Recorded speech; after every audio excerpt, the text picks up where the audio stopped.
Bom dia, crianças! Como vocês estão? Eu espero que todos estejam bem, né? Mais uma semana se inicia na nossa caminhada aí do quinto ano. Nós estávamos na expectativa de voltar, né, nas aulas de forma híbrida, uma semana indo um grupo, outra semana indo outro. Infelizmente, as coisas ainda não estão boas, então a gente tem que ficar um pouquinho mais em casa, né? Mas vamos nos cuidando, né? Para que daqui a pouco vamos estar todos de novo reunidos lá na nossa sala de aula. Então, hoje eu vou passar as instruções para vocês sobre o que nós iremos fazer, tá bom? Então, hoje é dia 1º de março de 2021. Então, vocês têm que fazer algumas coisas, né? Para computar a presença de vocês. Então, a professora postou aí no grupo já 2 vidinhos explicativos, um de língua portuguesa e outro de matemática.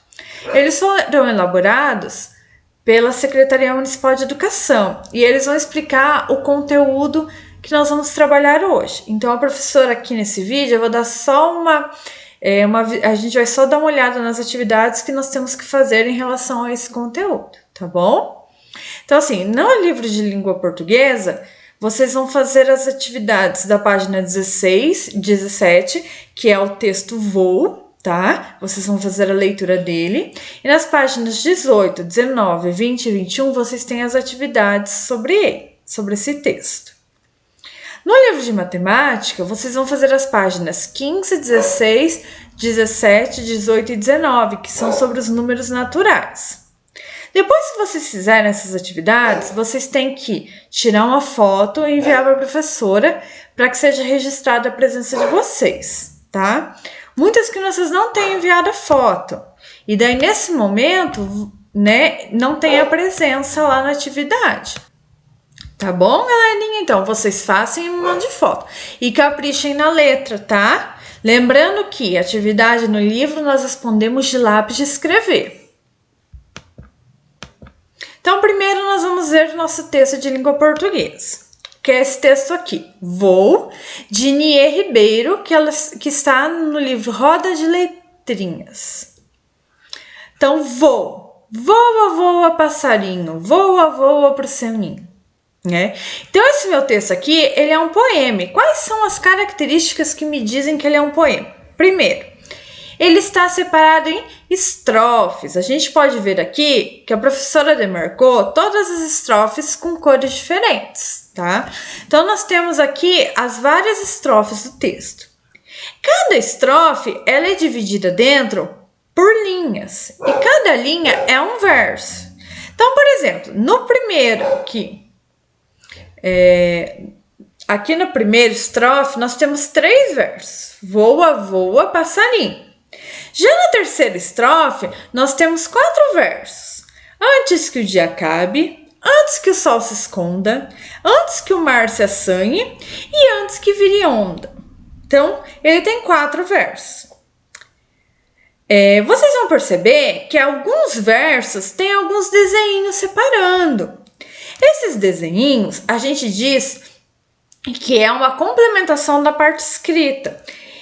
O que esse sinal aqui de tio aqui, ele está nos lembrando, que tem a ver aqui com essa estrofe? Ele nos lembra algo. No caso aqui, são o movimento das ondas, né, do mar. E o asterisco aqui, o que ele não lembra? E essa vírgula aqui, o que ela pode nos lembrar, né? O que ela pode estar representando aqui da nossa estrofe? E esses círculos aqui, o que ela pode estar representando dentro dessa estrofe? Esse V diferente aqui, o que ele está representando?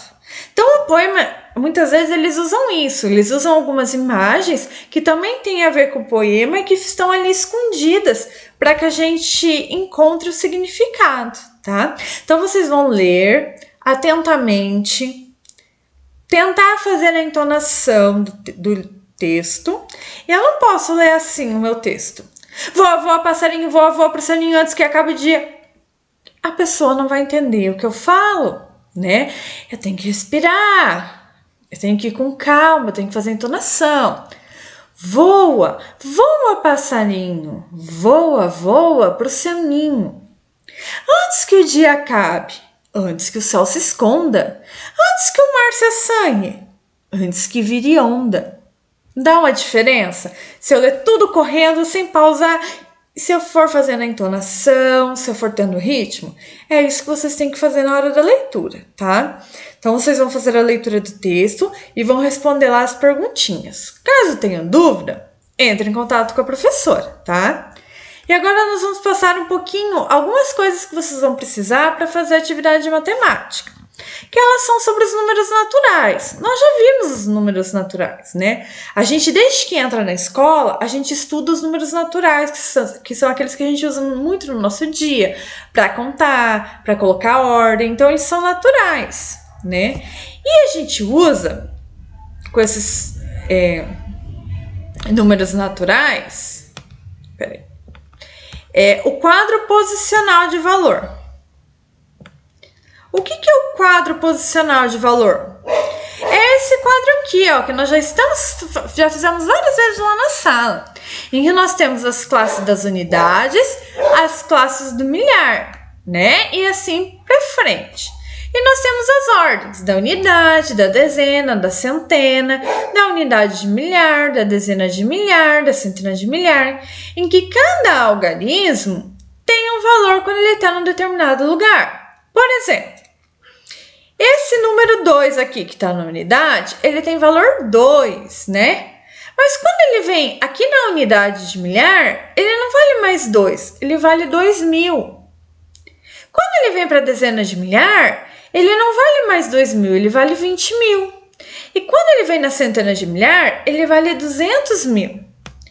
Então, quando eu vou pegar um algarismo e saber quanto ele vale, eu vou lá na minha tabelinha do valor posicional, eu posso colocar ele para descobrir quanto que ele está valendo dependendo do lugar que ele tem, do lugar que ele está, tá bom? Outra coisa que nós temos que lembrar um pouquinho é o nosso material dourado, que vocês já veem isso desde lá do primeiro ano, esse material dourado. E que cada peça dessa tem um valor. É como se fosse o meu quadro posicional, só que em formas. Então, a minha unidade é um cubinho, é um único quadradinho. Quando eu vou para a dezena, eu tenho a minha barra. Quando eu pulo para a centena, eu tenho a minha placa, né? Que é o resultado de eu juntar 10 barrinhas dessa. E quando eu vou para o cubo, eu tenho uma unidade de milhar, né? Eu tenho 1 milhar, que é a junção de 10 plaquinhas dessas. Então, ele vale 1.000. E nós temos que lembrar disso, porque muitas vezes nós temos atividades que perguntam quanto que eu junto. Então, se a gente fosse analisar só com esses desenhos que nós temos aqui, que número nós teríamos? Se o cubo vale 1.000, eu teria 1.000, a placa mais 100, mais 10, mais 1. Então, eu teria 1.111, tá? Outra coisa que a gente tem que lembrar é o que é antecessor e sucessor. Antecessor, a gente tem que lembrar que é sempre o que vem antes. Então, qual é o antecessor de 10? É o 9. Qual é o antecessor de 540? 539, que é o número que vem antes. O sucessor é aquele que vem logo depois. Então, se o meu número é o 200, o meu sucessor é o 201. Se o meu número é o 999, o meu próximo número é 1.000, tá? Então, esses são os termos que vocês vão precisar para fazer a atividade lá no livro. Se vocês tiverem alguma dúvida, algum questionamento, vocês podem estar entrando em contato com a prof, tá bom? Não se esqueçam de assistir os vídeos lá com a explicação do conteúdo mais detalhado.